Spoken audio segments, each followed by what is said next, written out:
Hello, good morning મિત્રો.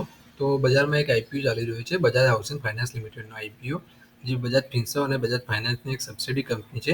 તો એનો આપણે આજ ક્વિક રિવ્યૂ લઈએ. તો આપણે ક્વિક રિવ્યૂમાં જોઈએ તો આઈપીઓ કઈ તારીખે ઓપન થાય છે. તો આઈપીઓ સપ્ટેમ્બર 9, 2024ના રોજ ઓપન થાય છે. જે સ્ટડી ઓપન થઈ ચૂક્યો છે.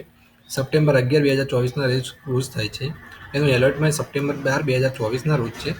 અને જે ક્રેડિટ ઓફ શેર 13 તારીખે થવાના છે અને લિસ્ટિંગ ડેટ લગભગ 16 તારીખે લિસ્ટિંગ એનું થઈ શકે છે.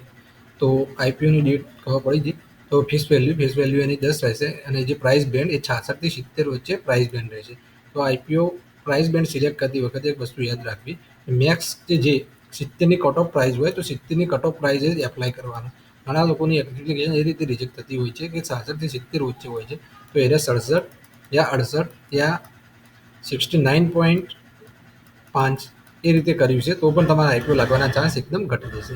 એની લોટ સાઇઝ છે 214ની લોટ સાઇઝ છે. તો ટોટલ ઇસ્યુ સાઇઝ જોઈએ તો 6,560 કરોડનો એક ફ્રેશ ઇસ્યુ છે. આ ફ્રેશ ઇસ્યુની વાત કરીએ તો ફ્રેશ ઇસ્યુ 3,560 કરોડ, જે 55% આસપાસ ફ્રેશ ઇસ્યુ છે અને ઓફર ફોર છે 3,000 કરોડ, એટલે કે 45% આસપાસ ઓફર ફોર સેલ છે. ઓકે, તો રિટેલ કેટેગરીમાં મિનિમમ એક લોટ જે 214 શેરનો છે, જેની વેલ્યુ થાય છે 14,980માં. રિટેલ મેક્સિમમમાં 13 શેર, જે 2,782 અને 1,94,740.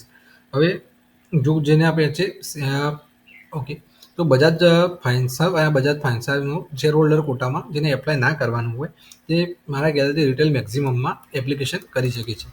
એટલે ગઈ વાર કેવું થાય છે કે રિટેલમાં મેક્સિમમ લોટ એલોટમેન્ટ કર્યા હોય તો ગઈ વાર એક લોટ બી તમને લાગવાના ચાન્સ વધી જાય છે. માનો કે 13 લોટમાં એપ્લાય કર્યા હોય તો 13માંથી એક લોટ બી તમને ઘણીવાર કંપનીઓ આપી દેતી હોય છે. તો જો રિટેલમાં શેર હોલ્ડર કોટામાં એપ્લાય ના કરવાનું હોય તો તમે રિટેલ મેક્સિમમમાં 13 લોટ એપ્લાય કરી શકો છો. તો લાગવાના ચાન્સ એમાં બી વધી શકે છે. સ્મોલ એચએનઆઈ અને સ્મોલ એચએનઆઈ મેક્સિમમમાં 14 લોટ, 66 લોટ અને બિગ એચએનઆઈમાં 67 લોટ. એ પ્રમાણે જેના લોટ સાઇઝ છે. ઓકે, તો જેનું જીએમપી, આપણે જીએમપીની વાત કરીએ તો જીએમપી લગભગ 80થી 100% વચ્ચે એનું જીએમપી ચાલી રહ્યું છે અત્યારે માર્કેટમાં. જીએમપી ઓકે, 80થી 100%. માનો કે 14,000 15,000નો આઈપીઓ છે તો મિનિમમ 10,000 કે એનાથી વધુ પૈસા મળી શકે છે આઈપીઓમાં. અને શેર હોલ્ડર કોટાની વાત કરીએ તો શેર હોલ્ડર કોટામાં કેવું છે કે 30 સપ્ટેમ્બર પહેલાં તમે બજાજ ફાઇનાન્સ બજાજ ફિન્સર્વનો એક શેર બાય કરેલો હોય છે તો તમે રિટેલ કોટામાં એપ્લાય કરી શકો છો. તો રિટેલ કોટામાં કઈ રીતે એપ્લાય કરવાનું, તો એક